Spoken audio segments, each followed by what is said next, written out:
Here we go.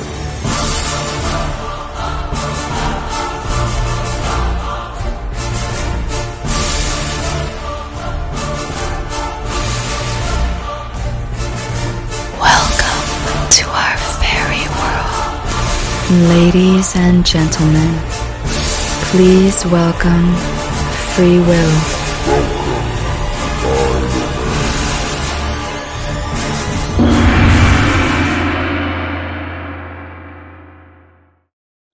You gonna look fine, you're primed for dancing.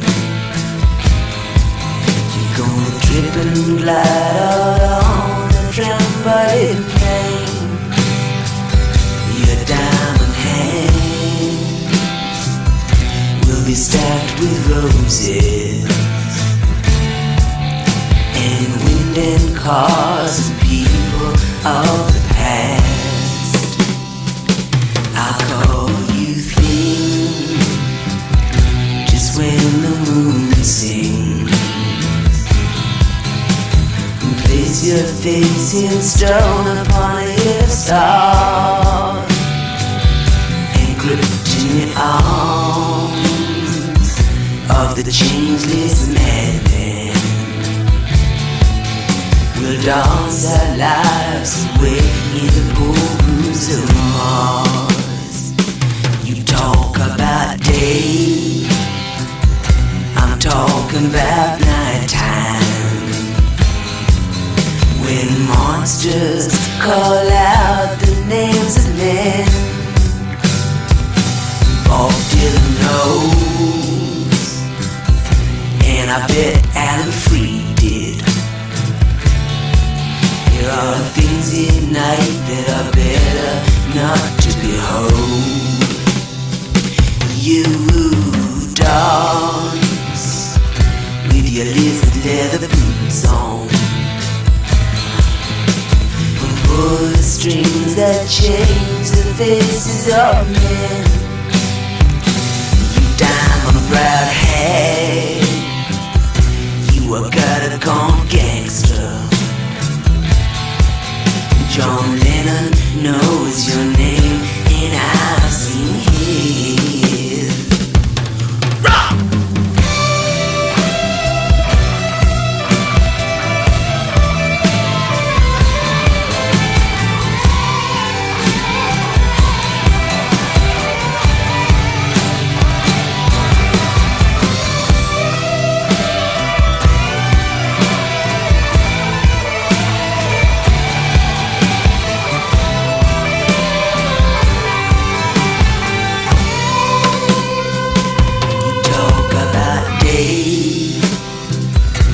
Talking about nighttime,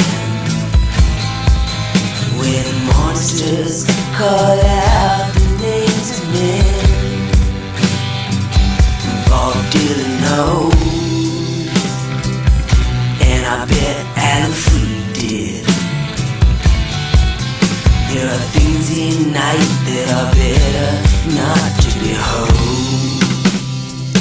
You dance with your lizard leather boots on, pull the strings that change the faces of men. You diamond-browed hag, you a gutter-gone gangster. John Lennon knows your name, and I've seen him. Rock!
with me if you want to live.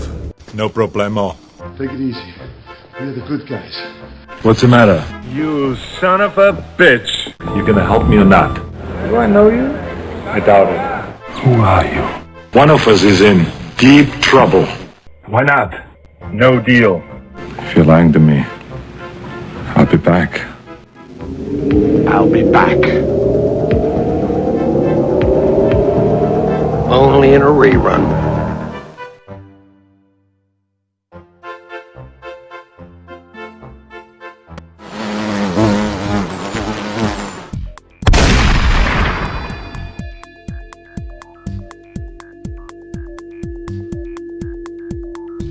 He's here. Hello? Do I know you? I doubt it. You gonna help me or not? I'm not like him. Who are you? Look, this is a serious breach of protocol, okay? I put in the papers, I crossed all my T's, and this is what I get? You gonna help me or not? Thanks for your advice. Relax. You've been erased.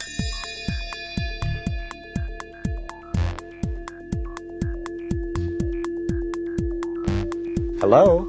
You gonna help me or not? You're going to help us, whether you want to or not.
This Friday on TNT, the world premiere of Morgan Freeman in The Narrator. Ever since I was a little boy, people have enjoyed the sound of my voice. And I figured you either get busy talking or you get busy dying. The work is really quite easy. Why, even right now, I'm just sitting in a chair, sipping some tea and reading from a script. The wall is covered with something that resembles egg crates, except they're soft and spongy. Like a Twinkie. Like a Twinkie. Well, for the man that can narrate just about anything, you get nice and comfortable while I tell you about my drive today. As I passed the pile of snow, I thought to myself, Mr. Freeman, if you were a pile of snow, you'd be mighty cool. In a hole in the ground there lived a hobbit. Not a nasty, dirty, wet hole filled with the ends of worms and an oozy smell, nor yet a dry, bare, sandy hole with nothing in it to sit down on or to eat. It was a hobbit hole, and that means comfort. John Tanner was born in 1845, and he wanted to serve his country in the Civil War, but he was born without a nose.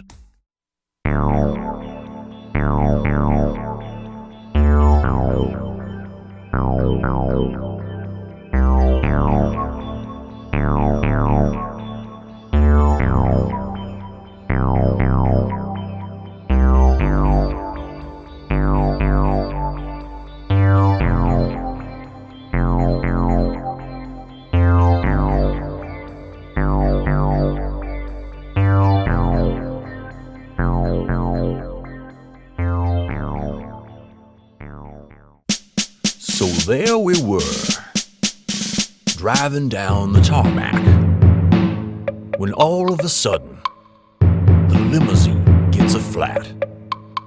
And I turn to my driver, and I ask him, how are we going to get to the jet plane when our limousine has a flat tire? So we call down to Pierre. And now, it's time for a very short book. The Princess and the Pea.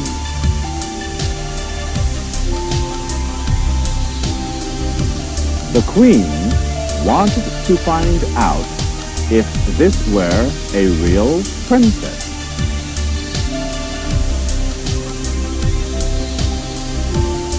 The Queen piled 20 mattresses on her bed.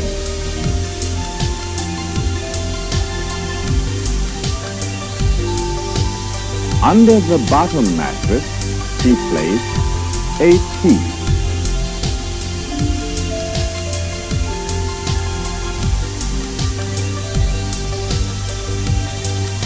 That night, the princess went to bed.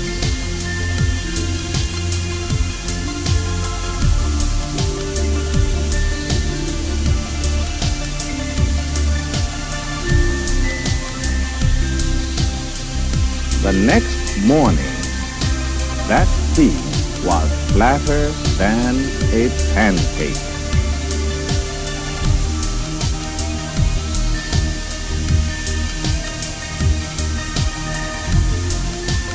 The end.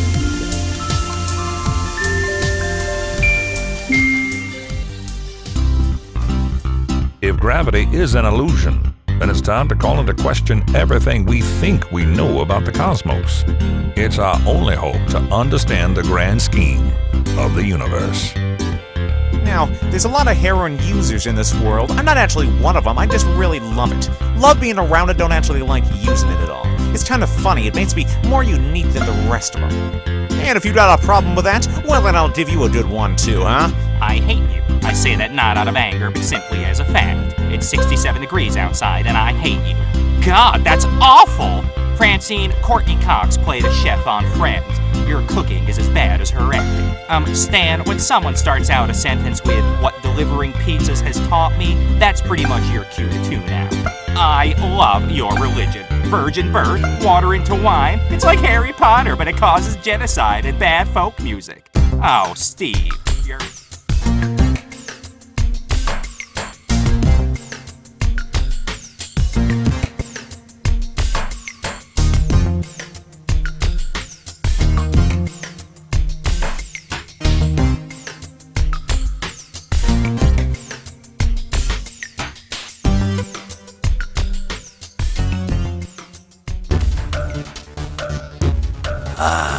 Three Diablos to help me on my way.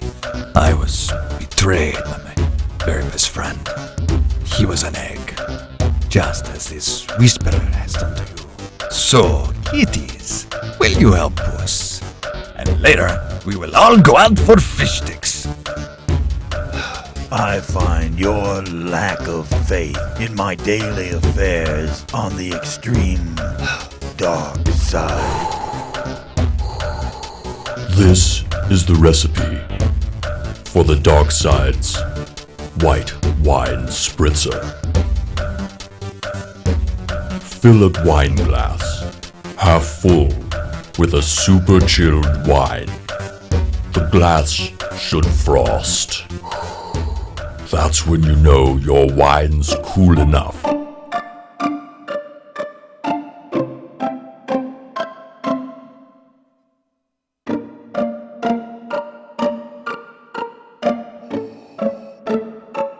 If I found $1 million, I would reunite with my long-lost son.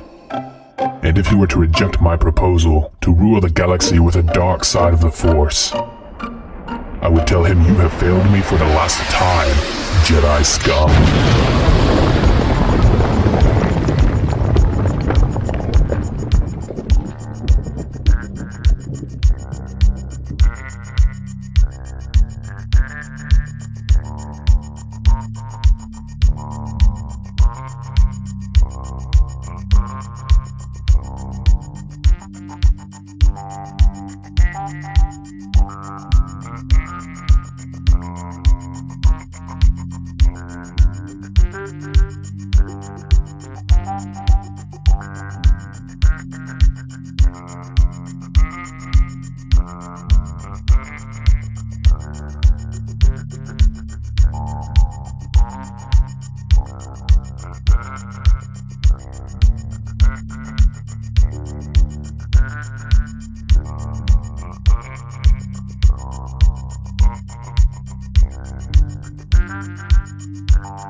This day has been terrible. I woke up late and tripped over the cat.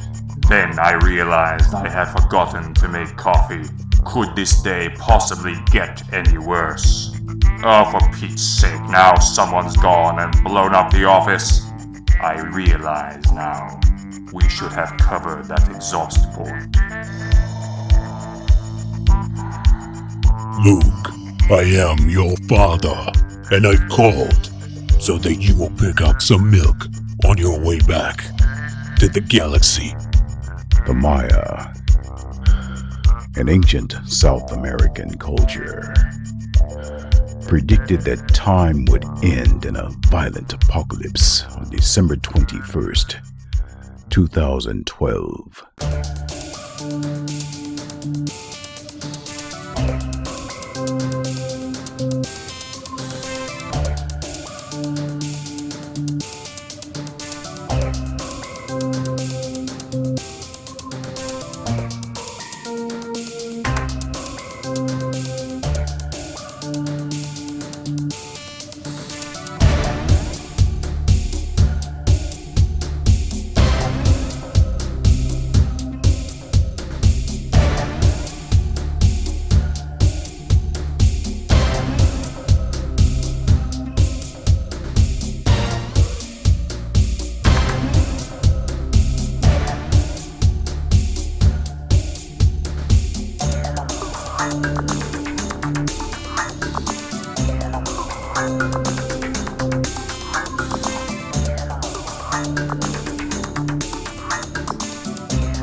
3/4 of the world's fish stocks are in distress and many fisheries could collapse by mid-century, reports the UN.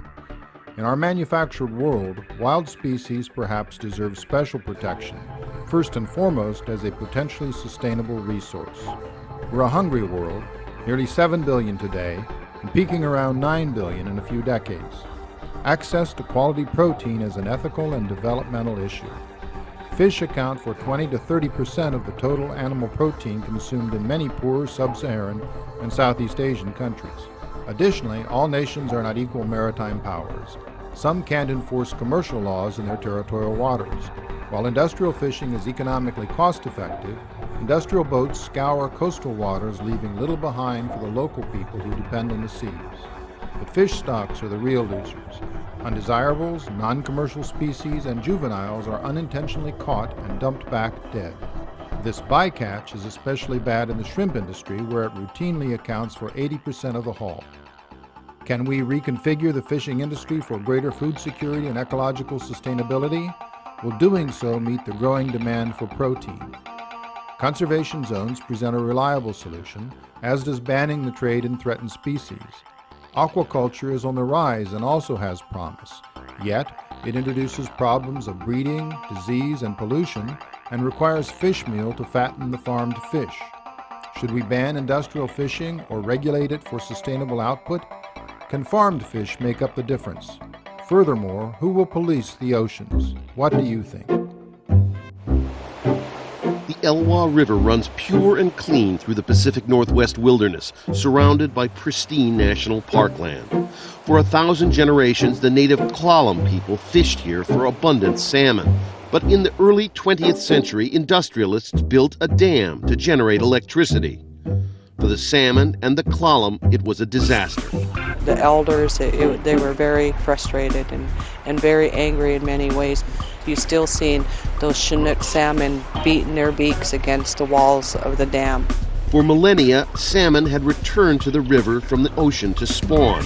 Now the river was cut off. Before, they may have had access to 80 miles or so of stream channel within a watershed. The dam near the mouth of such a watershed would block all of that habitat for those fish. Now, in a remarkable reversal, the Elwha Dam is coming down. It's the biggest dam removal project in U.S. history.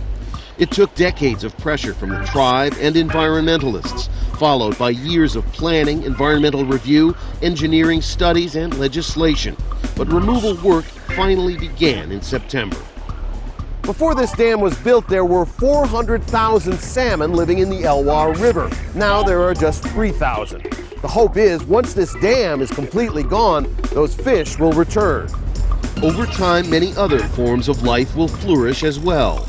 The salmon are the cornerstone, and as they spawn and then die, they provide food sources for everything from insects to bears to bald eagles, really replenishing the entire ecosystem.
help me or not?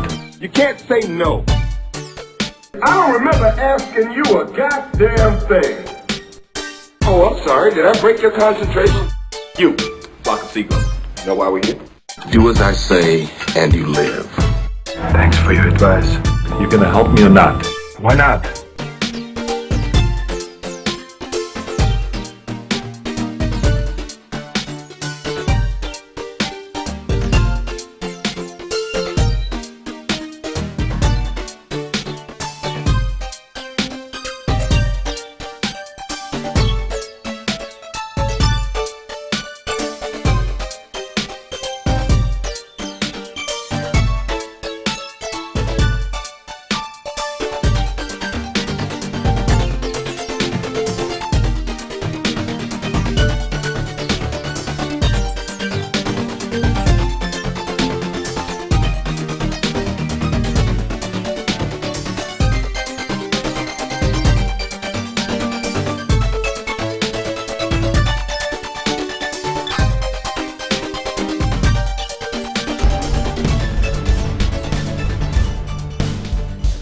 What country you from? What ain't no country I ever heard of? They speak English and what? Say what again? Say what again? I dare you. I double dare you, motherfucker. Say what one more goddamn time.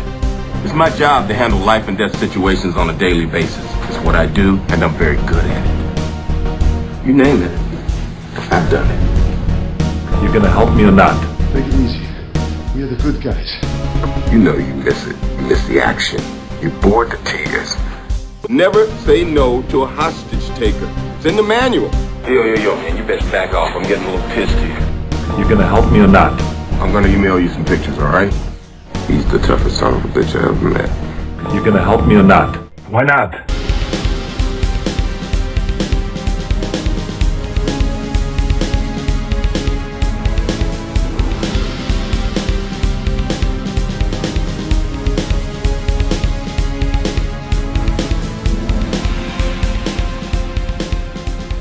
If imaginary numbers are at the heart of quantum mechanics, then presumably they are an inherent part of the universe. Or are they merely a mathematical construct? In other words, were imaginary numbers discovered or invented? Oh, well, that's the key question, one of the key questions in the philosophy of mathematics. Mathematicians don't like to admit it, but if you look back at the history of mathematics, a lot of important mathematics was developed because it seemed to be a pattern or a game that nature or God also plays, not just a game that one mathematician invented one Sunday afternoon when he had nothing to do.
If my answers frighten you, Vincent, then you should cease asking scary questions.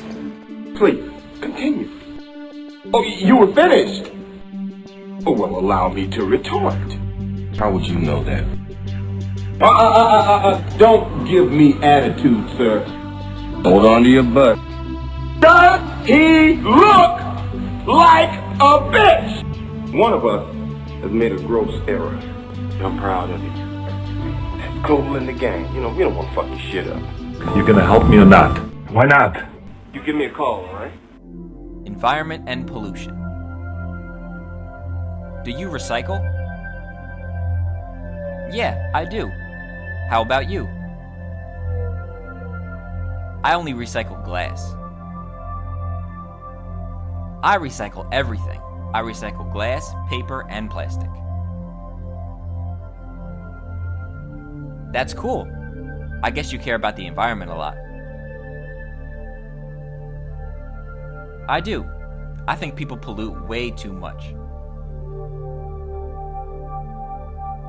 I don't know a lot about pollution. Well, there are many different kinds of pollution. Oh, really? Like what? Yes, air pollution and light pollution are two of them.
Madam Speaker, I have a few questions for my colleagues.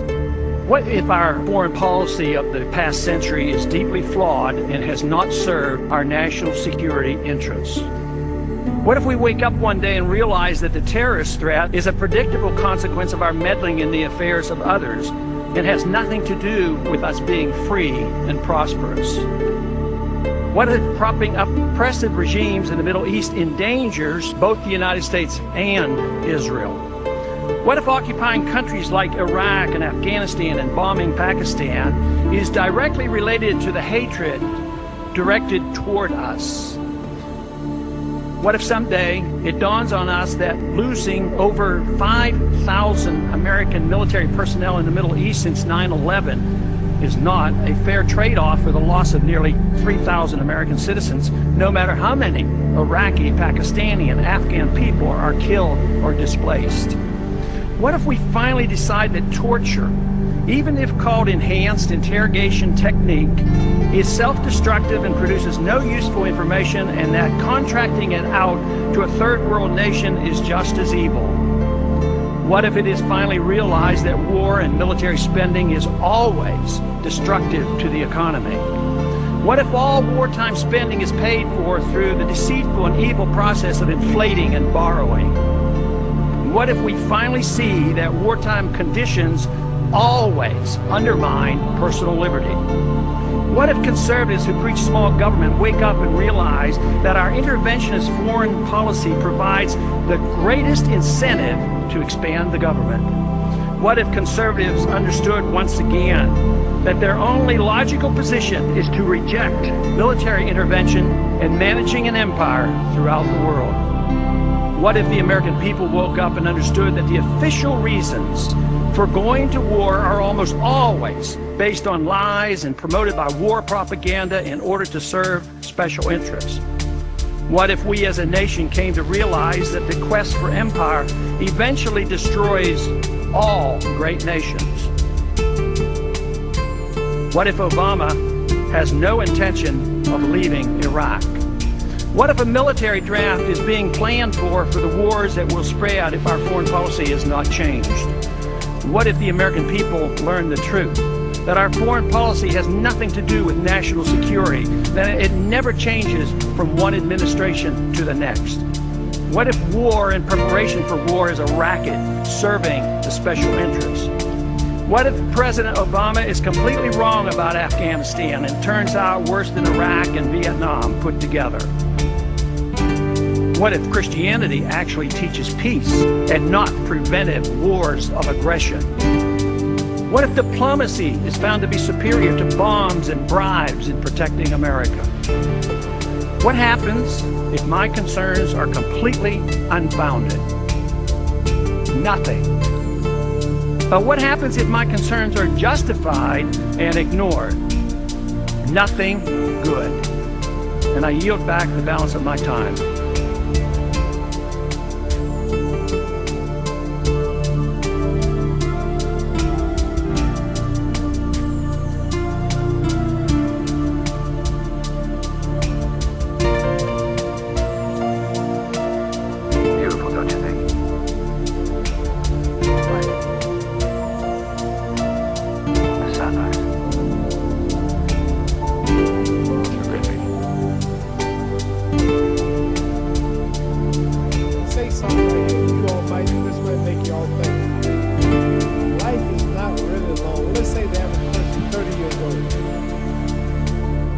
How much traveling have you done in 30 years?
Alrighty then, Duck.